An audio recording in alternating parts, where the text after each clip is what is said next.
Today we are finishing up the engineering design process. So go ahead and open your slide decks. Shouldn't take too terribly long. So we're going to take a look at what the beginning of the design process entails, which is looking at the problem. What kind of constraints or limits do you have?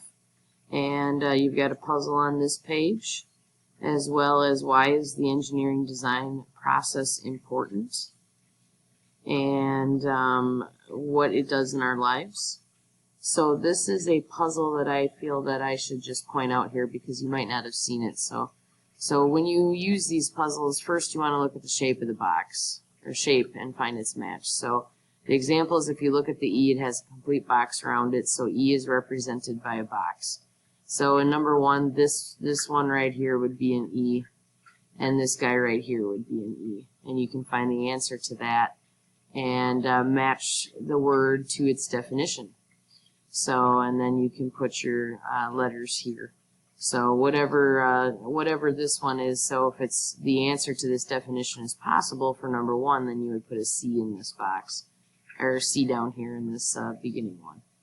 So, and then the very last slide here is famous engineers, and please pay attention to the directions because your answers are opposite of each other. So it says to find the name of the engineer, start with the first letter of the eye chart and then type every other letter until the word is complete. To find what they're famous for, start with the second letter and then type every other letter.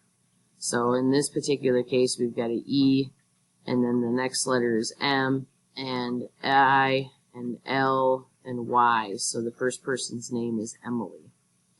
And she is famous for BROOKLYN,